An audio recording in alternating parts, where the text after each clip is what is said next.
everyone. Welcome to the Arm Coach Podcast, episode 65. Today, we're talking about how not to start over when toning your arms. I know that might sound a little odd, but stick with me here. We're not talking about skipping workouts or giving up. What we're really addressing is the cycle I see way too often. You make progress, see some results, but then fall back into old habits only to end up right back where you started. I've seen it happen so many times, and I want to break that cycle for you today. If you've been following me for a while, you know I've gone through this myself. I've had periods where I would follow a workout plan, get great results, and then get comfortable and slowly fall off track. And before I knew it, I was right back where I started, feeling frustrated and confused. That's why today I want to talk about how to stop that cycle from happening. It's not about taking breaks or starting over. It's about building sustainable habits that keep you on track even when life gets in the way.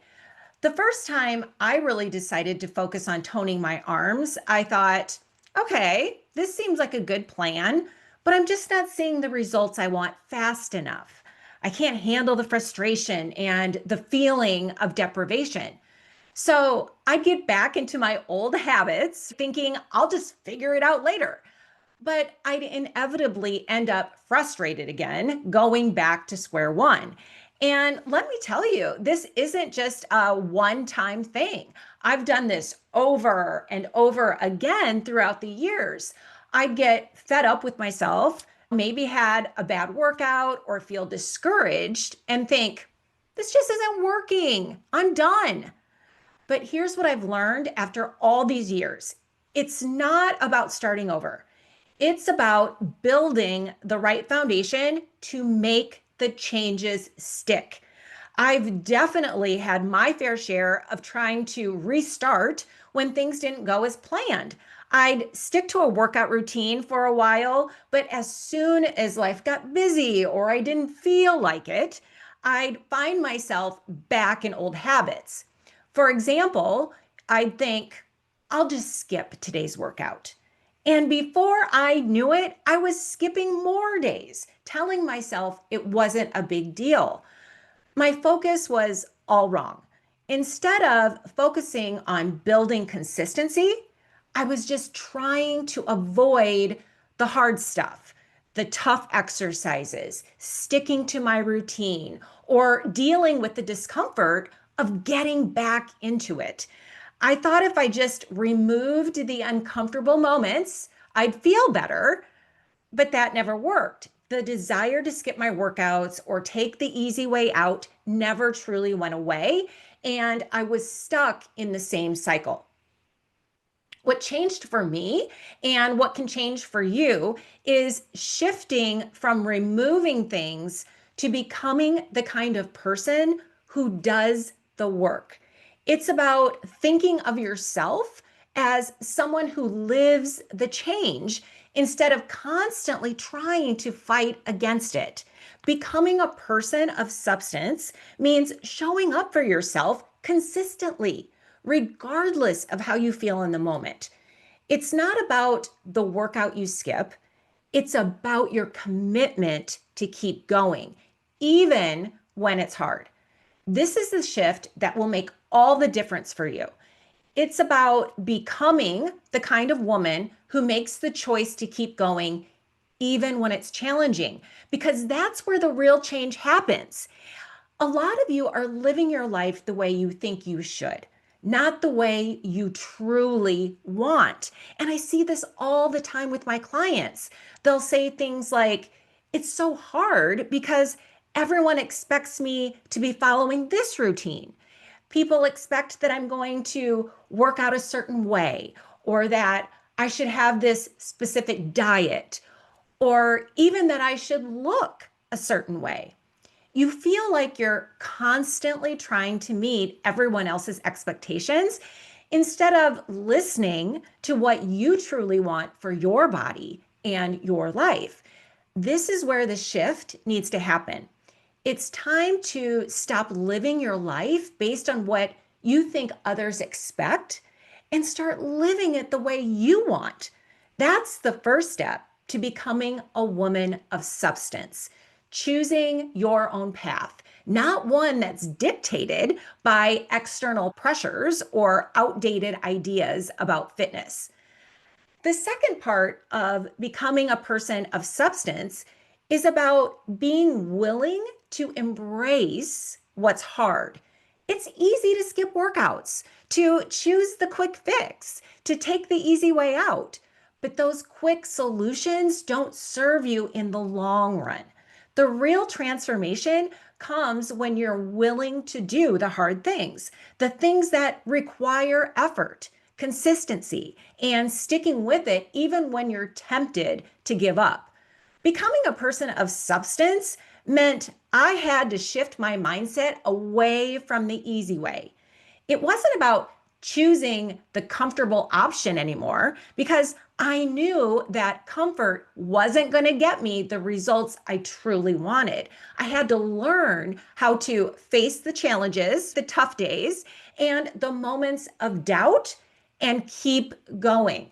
Let me tell you, a person of substance is someone who shows up for herself no matter what. I can't tell you how many times I felt insecure or unmotivated and still found myself skipping workouts or making excuses. But that's not showing up for yourself. When you show up for yourself, you trust yourself to do the hard things. You trust that even on the difficult days, you're still going to make the right choice.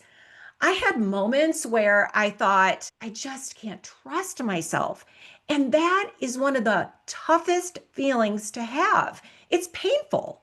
But the key is learning to show up for yourself even when you don't feel like it so that you can trust yourself. That's what being a woman of substance means, knowing that you can count on yourself no matter what. It's a huge shift. And there's a great quote from a book by Brene Brown, Daring Greatly, that really resonates here.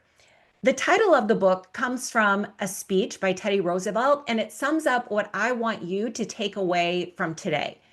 It is not the critic who counts. It's the man who points out how the strong man stumbles or where the doer of deeds could have done them better. The credit belongs to the man who is actually in the arena, whose face is marred by dust and sweat and blood, who strives valiantly, who errs, who comes short again and again, because there is no effort without error and shortcoming. I love this quote. To me, it perfectly captures what it means to be a person of substance. It's not about being perfect or having everything figured out. It's about being in the arena, showing up, trying, failing, getting back up, and trying again. This is the shift I want you to focus on. Instead of focusing on the short term goal of toning your arms or sticking to a plan, ask yourself, how can I become a woman of substance? How can I be the kind of person who shows up for herself, who embraces challenges, who uses her life the way she wants? That's the real transformative shift. When I stopped thinking about what I needed to remove from my life, whether it was an unhealthy habit or a limiting belief, and started thinking about who I wanted to become, everything changed. It wasn't about restriction or deprivation anymore. It was about growth. It was about showing up even when it's tough and focusing on the process instead of the end result. When I made this shift, everything changed for me. Instead of focusing on removing the bad habits, I focused on becoming the person I needed to be to achieve the results I wanted. And let me tell you, this mindset shift was the game changer. It allowed me to find new solutions, understand my habits better, and tackle the obstacles in front of me head on. It wasn't about avoiding discomfort, it was about pushing through it, learning from it, and growing because of it. I know that sounds a lot more exciting than just gritting your teeth and sticking to it. The process of growing, learning, and challenging yourself is so much more fulfilling. It's not about making yourself feel deprived. It's about using the journey to become a stronger, more confident version of yourself. This is the key shift you need to embrace. Move away from thinking about just taking a break and start thinking about becoming a person of substance. Once you do, you'll see that there's so much more available to you than just saying no to old habits. You'll understand your habits, change your desires, and start making progress without all the frustration of feeling restricted. That's the real mental shift, and that's where the real growth happens. But I also want to talk about 6 things you shouldn't do during your arm toning journey if you want to make it more than just a time of restriction.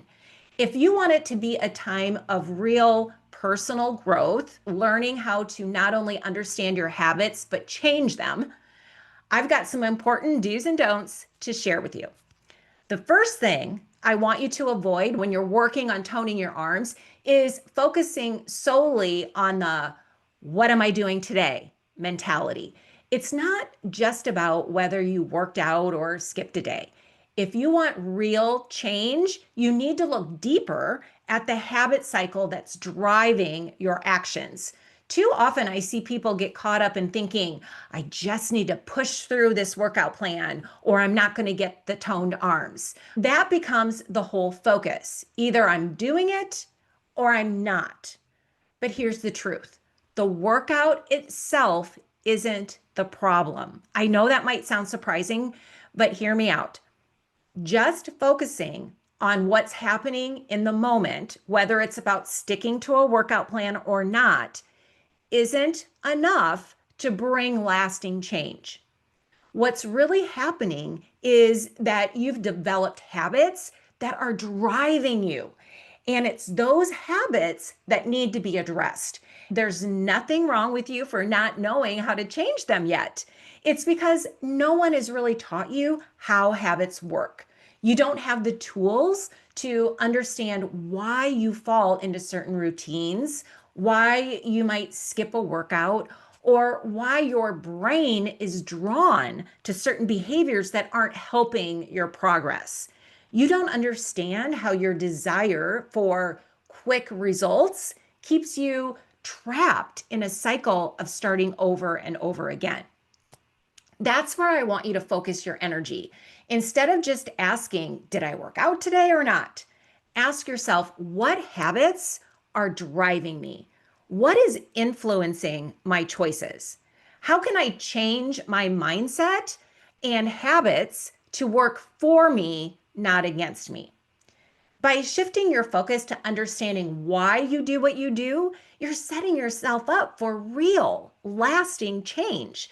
This mindset shift doesn't just apply to your workouts, okay? It applies to all areas of your life. Many of the women I work with come to me because they want to break free from old habits related to fitness. But once they understand how the habit cycle works, they apply it to all parts of their lives, like managing stress, making healthier food choices, or improving how they handle setbacks. Once you understand how your habits work, you can start taking control of them in every area of your life. The second thing I want you to avoid is relying on willpower to resist the urge to skip workouts or indulge in old habits. You've probably heard me talk about this before, but it's so important. Using willpower to resist doesn't work in the long run. Instead of forcing yourself to push through every moment with sheer willpower, I want you to understand what's truly driving your desire to avoid your workouts or fall off track. I'll tell you right now, It's your thoughts. It all comes down to what you're thinking. When you're relying on willpower, you're using all your mental energy just to resist. Now, yes, it might work temporarily, but the problem is you're not getting to the root of the habit. You're not able to access your thoughts or truly understand why you feel the urge to skip a workout or fall back into old patterns. When all your energy is spent resisting, you can't examine what's driving those urges. Think of willpower like this. Imagine you're using all your strength to keep a door shut. You're leaning against it with everything you've got, holding it closed. But the door wants to open and it's exhausting to keep it shut. Now ask yourself, why are you so focused on keeping that door closed? What are you afraid of that's behind it? The truth is, behind that door is simply an urge. It's just your brain asking for a reward because over time you've trained it to expect one. But if an urge isn't some terrifying monster, it's just your brain saying, hey, it's time for my reward. Where's it at? That urge can't harm you. It can't make you do anything. But for a long time, I, like many of you, treated those urges as something to fear.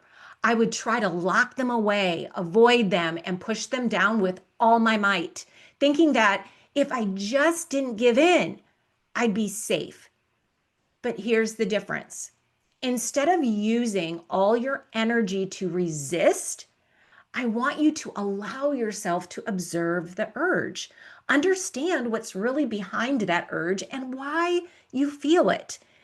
That's the key to breaking the cycle. By just acknowledging the urge and allowing it to pass, you gain control. You can sit with it and realize it's just a feeling, nothing more. When you stop fighting it, that's when true change happens. This shift from resisting to observing is huge, especially when you're trying to break free from old habits and create sustainable change. The third thing to avoid is isolating yourself and avoiding challenges. I did this a lot, especially in my 20s, shutting myself off from social situations because I didn't want to face the temptation or fear of what if. Here's the truth. Obstacles are opportunities for growth. Instead of running from them, you can use those moments to do things differently and to learn from them. During my diets or plans, I often avoided people and situations, but that didn't help me grow. It just kept me stuck. You could choose to live avoiding everything that challenges you, but that's not a sustainable or realistic way to live. Facing obstacles head on is how you learn and grow. You don't have to isolate yourself. Instead, you can learn how to navigate challenges and confidence and use them as a path forward. The fourth thing to avoid when you're working on toning your arms is telling yourself you need relief from how you feel. We often turn to quick fixes like alcohol or food to change how we feel. But the real question is, why do you feel so urgent about escaping those feelings? The truth is, nothing's gone wrong when you feel a negative emotion. Your brain just thinks something is off. I know I used to think I feel awkward, insecure, or lonely, something's wrong. But here's the thing, negative emotions are a part of being human. They're normal and they're not something you need to escape from. The problem is we've trained ourselves to avoid those emotions, thinking we need immediate relief. But instead of running away from an uncomfortable feeling, we need to learn that they're survivable. Happiness all the time isn't realistic, And trying to constantly avoid discomfort is what keeps you trapped in this cycle. You don't need instant relief. You need to understand why you're feeling the way you do. That's why I'm always talking about the think, feel, act cycle. Your feelings come from your thoughts, and no emotion can ever harm you. Learning this is key to building emotional resilience. And trust me, once you stop treating negative emotions as a crisis, your life will change for the better.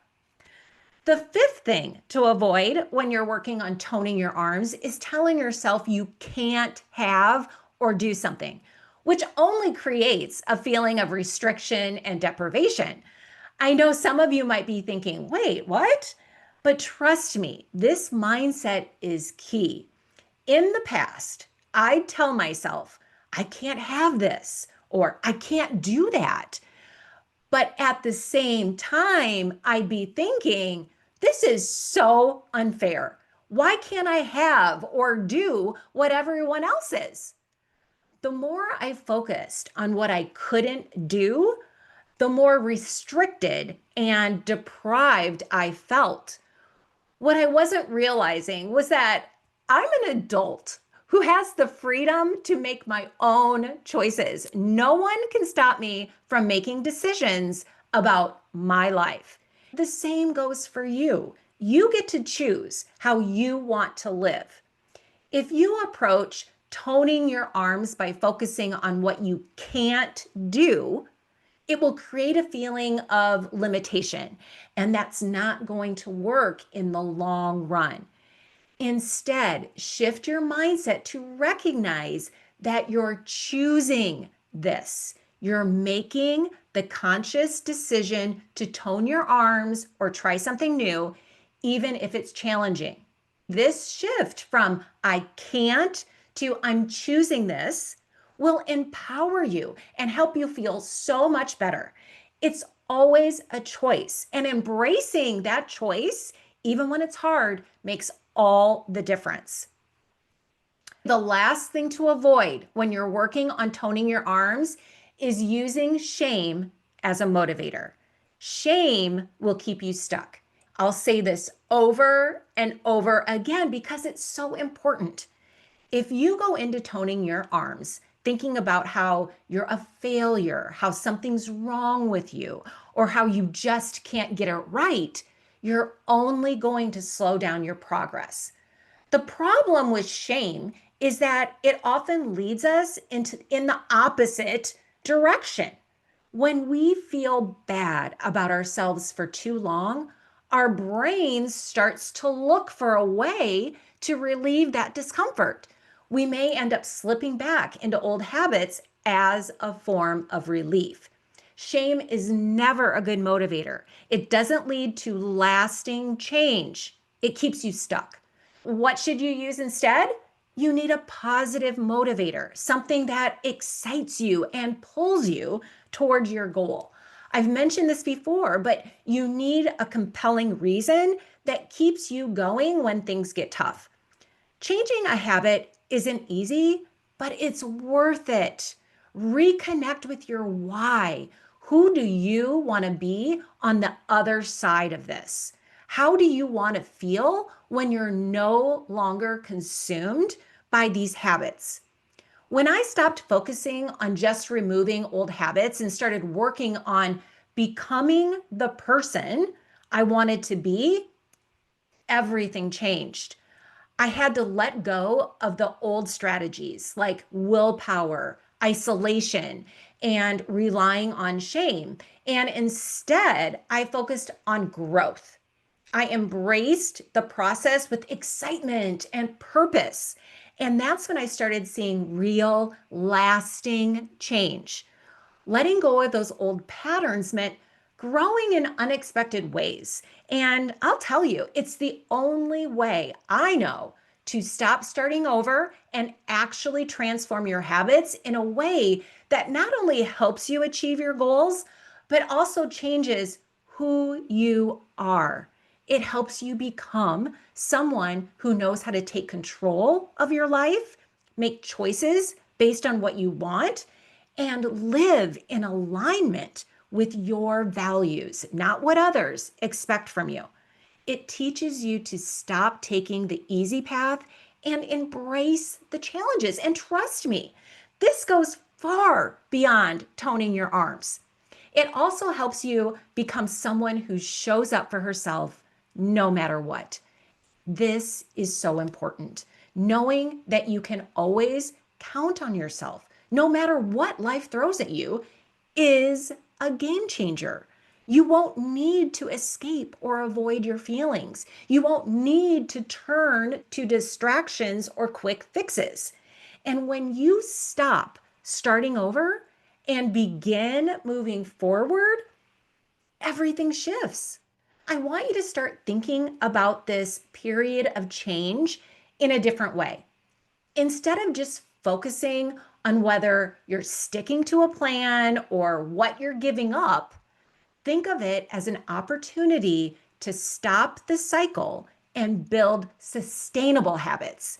It's a chance to create a lifestyle that aligns with your long-term goals, something so much bigger than just getting through a routine. I really want you to sit with this and think about it. Go ahead and re-listen to this episode. There's a lot to unpack here. So reflect on the things that you've tried in the past and start thinking about how you can switch things up with new, empowering habits that will help you make real, lasting changes. No more starting over, okay? Let's do this.